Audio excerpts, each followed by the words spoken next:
kulanti wacan saaxiibayaal halkan waa dhanka wararka ku soo dhawaada wararkii ugu dambeeyay xaaladda guud ee Soomaaliya qodobada warkeena aad ku daawan doontaan waxaa ka mid noqonaya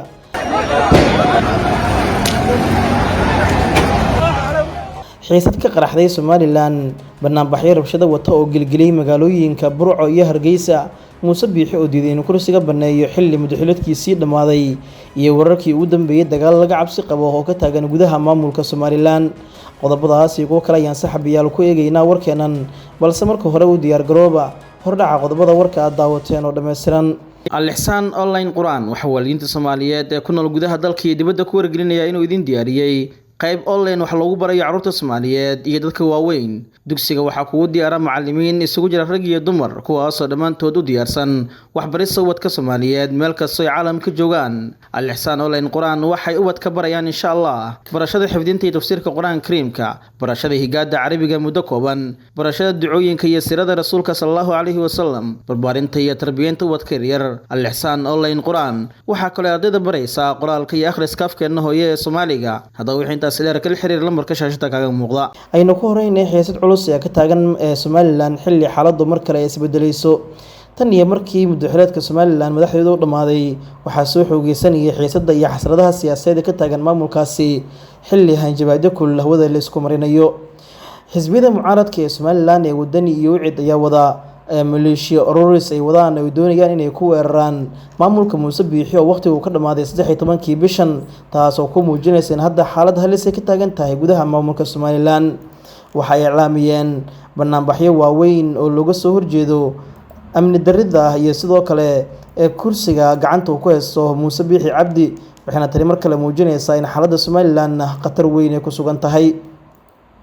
Somaliland ayaa soo sheegaya in hadda ay ka jiraan shaqooyin culus oo dhanka amniga nabadgelyada iyo deganaanshaha la xiriirta kadib markii dadka maamulkaasi ku dhaqan badi ay ku foofeen bangiyadii gabi ahaan dhaqaalihii iyo lacagahoodii ay kala baxeen xaaladda maamulka Muuse Biixi ayaa khatar ku wajahan wuxuuna Biixi diidan xilka uu wareejiyo tani oo ku muujinaysa in mid la mid ah ka dhacday Muqdisho mid la mid ah ay ka dhici karto Hargeysa waxaana hadda la soo tabinayaa in xisbiyada mucaaradka iyo kan kulmiye talada ka dhamaatay ay hadda u diyaar garoobayaan dagaal toos oo foolka foola taas oo dadka hadda ay cabsi weyn muujinayaan rabshado wata banaanbaxyo iyo sidoo kale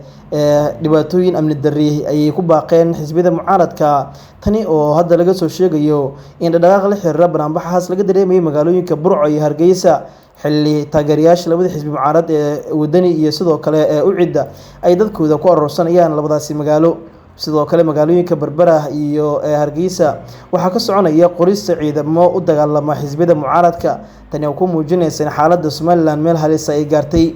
dhinaca kale xukuumadda Somaliland ayaa war ka soo saartay hadallada iyo hanjabaadda ka soo yeeraysa xisbiyada mucaaradka ee Somaliland xukuumadda Somaliland ayaa jawaab rasmi ah ka saartay go'aan ka soo baxay xisbiyada mucaaradka ee wadani iyo wicida oo la xiriirta in ay shaaciyeen in Muuse Biixi uusan ahayn madaxweynaha saxda ah ee Somaliland kadib 13 November oo ka dhamaatay muddada xilaynta ee maamulkaasi wasiirka arrimaha gudaha ee Somaliland Maxamed Kayn Axmed oo u warramay warbaahinta ayaa shaaca ka qaaday in hadalka soo yeedhay mucaaradka uu meel ka dhac weyn ku yahay qaranimada Somaliland wana ku baaqay in sidoo kale ay tahay arrin la yaabo kuna baaqay in la kontrolo xamaasada siyaasadda ka taagan Somaliland waxa ayaan darro ah in dadkii iyo dalkii dhammaa aynu ka doonaynay in ay xukumaan dalkan Somaliland la yiraahdo ay yiraahdaan dalkan doorasho kama jirto xisbiyadu waxa ay mucaarad ku yihiin qaranka Somaliland ayuu yiri wasiir Maxamed Kaahin sidoo kale wuxuu tilmaamay in go'aanka ay ku dhawaaqeen xubnaha mucaaradku yahay wax laga xumaado isla markaana dhaawacaya dimuqraadiyadda Somaliland Kaahin ayaa sidoo kale ku eedeeyay xisbiyada mucaaradka ee wadani iyo wicid inay wadaan abaabulka kacdoon bulsho si loo kiciyo dadweynaha reer Somaliland sida uu hadalka u dhigay dhinaciisa taliyaha ciidamada booliiska ee Somaliland Saraakiil guud Maxamed Aadan Saqadhi Dabagale ayaa ka hadlay xiisadda kacsan ee Somaliland isaga oo digniin adag u diray hoggaanka xisbiyada mucaaradka maamulkaasi iyo sidoo kale taageerayaashooda Dabagale ayaa wacd ku maray in ay ka hortagi doonaan rabshado ka dhaca Somaliland isla markaana ay adeegsan doonaan awood ciidan haddii mucaaradku tallaabo qaado booliisku waxay isu yimaadeen qofka shuruucda dalka ka hor yimaada dadka faraha la gala amni darrida dadka wixii soo baxa qaladaad nooca uu doono ha ahaadee sameeya way arkayaan ayuu yiri dadka wuu ilaaliyaa qof ka soo dambiila ahba gacanta ayuu ku dhigayaa. Qof walba gurigaaga ku jir, qof walba shaqadaada qabso oo amniga garab istaag ayuu yiri Saraakiil Guud Saqadhi oo si kulul uga hadlayay amni darrada iyo falalka ay weliyaan xisbiyada mucaaradka ee Somaliland waxay wajahaysaa xaalad hubanti la'aan siyaasadeed taasoo ka dhalatay go'aan ka soo baxay mucaaradka oo iska diiday muddo kordhintii dhowaan loo sameeyay madaxweyne Muuse Biixi, iyagoo shaaciyay inay qabsan doonaan doorashooyin xor iyo xalaal ah. Tani oo mar kale ku muujinaysa in xaaladda maamulka kaliya taliye uu ka noqday Somaliland meel halis ay ku wajahan tahay. Waxaana hadda u muuqataa in Somaliland ay ka taagan tahay xasrad siyaasadeed oo weyn, taasoo abuuri karta in dagaal gacan ka hadal mar kale uu ka dhaco Somaliland oo dib u celin karta horumarka iyo xasilloonida ay ku faanaysay Somaliland 30 sano ee ugu dambeysay.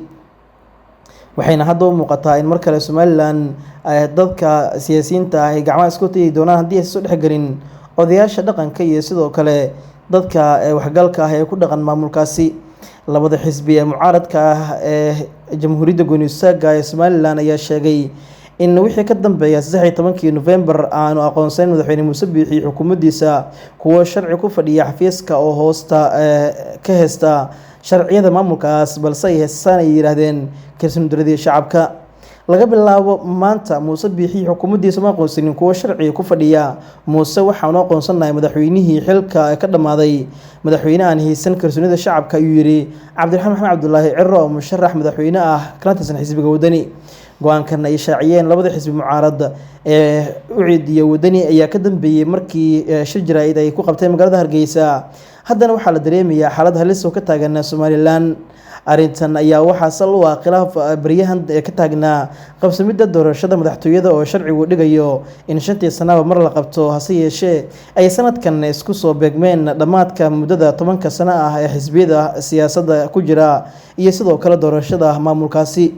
Waxaana sida xukuumaddu ku doodayso xeerku dhigayaa in 6 bilood ee u dambeeya muddada xisbiyada la furo tartanka ururada siyaasadda oo doorashadooda ay ka soo baxaan 3 xisbi oo jiri doona 10 sano ee soo socda. Arrintan oo ay mucaaradku ka aragti duwan yihiin oo ay qabaan inay tahay in marka hore la qabto doorashada madaxweynaha, balse dhinaca kale Muuse Biixi tani uu diidan yahay. Xaalad allow sahlayay ku jirta Somaliland, waxaana wararku ay tilmaamayaan in Somaliland ay gacan ka isku bedelayso xaalada siyaasadeed ka taagan. Tani oo mar kale abuuri karta ismarwaa siyaasadeed oo weyn. Muuse Biixi Cabdi ayaa diiday in kursiga uu baneeyo xilli muddaxileedkiisii uu dhamaaday, wuxuuna markana doonayaa in gacan ka hadal iyo awood kursiga ku sii joogo. Tani oo ay diidan yihiin xisbiyada kale ee mucaaradka ee Somaliland. Wararkii ugu dambeeyay ee xaaladda Somaliland waxay muujinayaan in xaalad allow sahl ay ka taagan tahay Somaliland haddii aysan soo kala dhexgelin odayaasha iyo sidoo kale dadka waxgalka u ah Somaliland oo maalmihii ugu dambeeyay garwadeen ka ahaa xal u helidda khilaafka siyaasiga ka dhex taagan xisbiyada mucaaradka ee Somaliland iyo sidoo kale xisbul xaakimka kulmiye ee Biixi hoggaanka u hayo. Waxaana wararkii ugu dambeeyay tibaaxayaan in ciidamo urursi ay bilaabeen xisbiyada mucaaradka, halka Biixi banaanka ula soo baxay taangeediisii iyo gawaadhida gaashaamana ee ciidamada lana howlgeliyay gebi ahaan booliiska militariga iyo nabad sugidda. Magaalooyinka waaweyn ay buuxdhaafiyeen ciidamo fara badan oo Muuse Biixi soo diray. Tani oo ku muujinaysa in xaaladdu ay faraha ka sii baxayso. Guud ahaan saaxiibayaal wanaagga intaa wararkii ugu dambeeyay xaaladda Somaliland tan iyo kulan dambe nabadgelyo.